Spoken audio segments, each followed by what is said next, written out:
जय श्री राम दोस्तों। तो आज मैं आपको बताने वाला हूँ ऋषि पंचमी के बारे में। ऋषि पंचमी का महत्व हिंदू धर्म में बहुत अधिक माना जाता है। दोषों से मुक्त होने के लिए इस व्रत का पालन किया जाता है। यह एक त्योहार नहीं अपितु एक व्रत है जिसमें सप्त ऋषि की पूजा की जाती है। हिंदू धर्म में माहवारी के समय बहुत से नियम कायदों को माना जाता है। अगर गलतीवश इस समय में कोई भी चूक हो जाती है तो महिलाओं को दोष मुक्त करने के लिए इस व्रत का पालन किया जाता है। ऋषि पंचमी के व्रत की मैं आपको कथा अभी सुनाने वाला हूँ। उसके पहले आप इस पूजा का महत्व जान लीजिए। हिंदू धर्म में पवित्रता का बहुत अधिक महत्व होता है।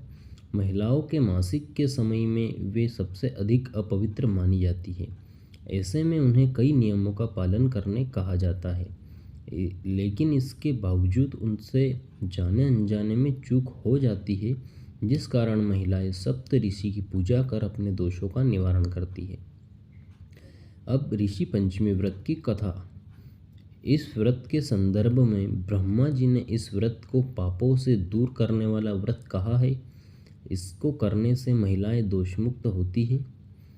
और अब कथा शुरू करते हैं। एक राज्य में ब्राह्मण पति पत्नी रहते थे। वे धर्म पालन में अग्रणी थे।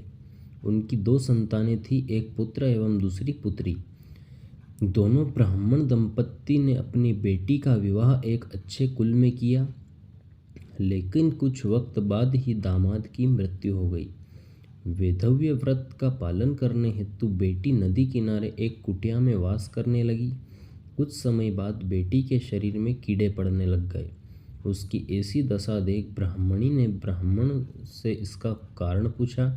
ब्राह्मण ने ध्यान लगाकर अपनी बेटी के पूर्व जन्म को देखा, जिसमें उसकी बेटी ने माहवारी के समय बर्तनों का स्पर्श किया और वर्तमान जन्म में भी ऋषि पंचमी का व्रत नहीं किया, इसलिए उसके जीवन में सौभाग्य नहीं है। कारण जानने के बाद ब्राह्मण की पुत्री ने विधि विधान के साथ व्रत किया। उसके प्रताप से उसे अगले जन्म में पूर्ण सौभाग्य की प्राप्ति हुई।